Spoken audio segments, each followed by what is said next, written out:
Good morning, everyone, or happy day, happy week. Um, Happy week 4 of our beautiful time together, and just a blessing to be with you and offer this information and sharing and connect. So we just did the Monday morning meditation and wanted to share this information that came forth right away. Um, so yeah, hope your holiday is going wonderful and you're having a wonderful time of your life with your family or friends or loved ones or anything you're doing. I have a beautiful day planned with my son today, so it's really exciting. So today, or this week, is really about focus on ritual and the focus of ritual. And to kind of talk about that, it's not that there's certain rituals that need to be done. Rituals, anything you do, like action or a thought process of walking into a practice. And what I found so potent and powerful about ritual is that there are certain ways you can walk into an experience, and there's certain ways you walk out. For those of you who've sat with me in ceremony, you recognize that there are certain things that we do to begin the process, and there are certain things that we do to walk out of the process. And it's like bookends to the experience that we're having. And there's no right or wrong ritual as far as the way that you do things.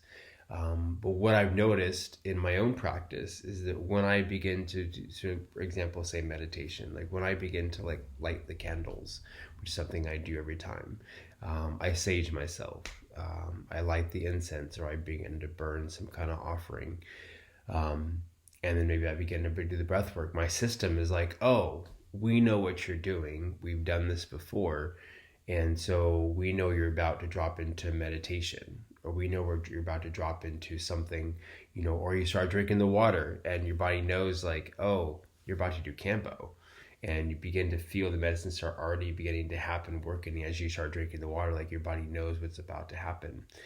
And so these are all precursors that kind of get activated with ritual, whether it be energetic, mental, or emotional, or physical, or like there is memory in the system, not just in the mind, but like that we talked about, I think, at a ceremony a couple weeks ago. We talked about there's a book called The Body Keeps the Score, and it does. There's certain memories, not just memories of specific events, but like it knows like, oh, when you do this, then this happens. And so the ritual kinds to set that up, and whether I stop off at a park and meditate like on the way down as I drive to LA from here, or whether I'm meditating at my altar, like the same kind of practices that I do to walk into it, like the breath work and the prayers, like those walk into the experience.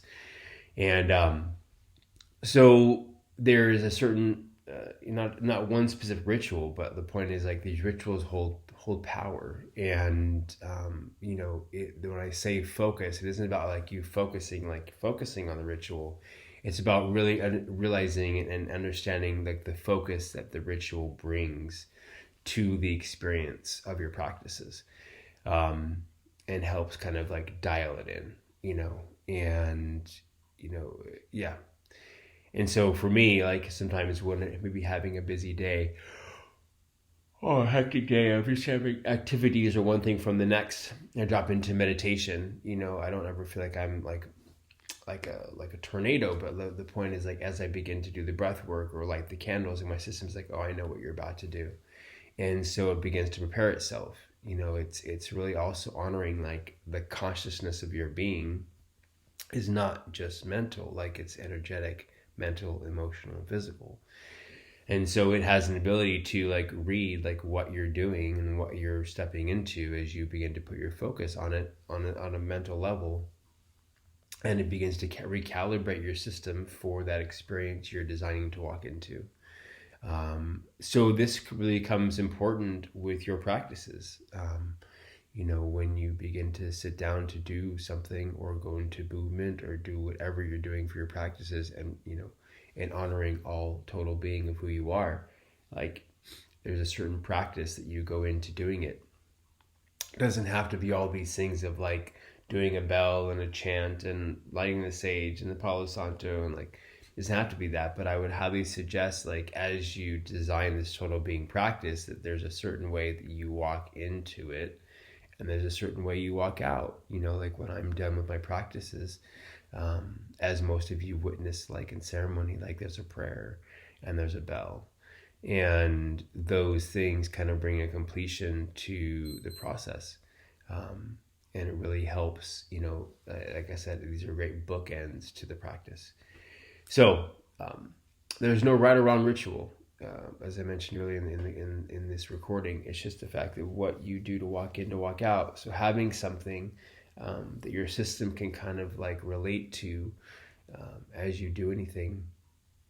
And whether that calls for anything, like many people, like there's many athletes have rituals that they do before they go on the field, or before they go on the court, or before they go into like playing.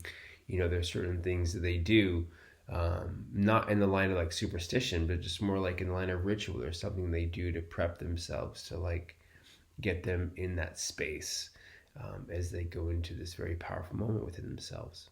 And so we can talk more about logistics of like how that looks like and what you might do for yourself.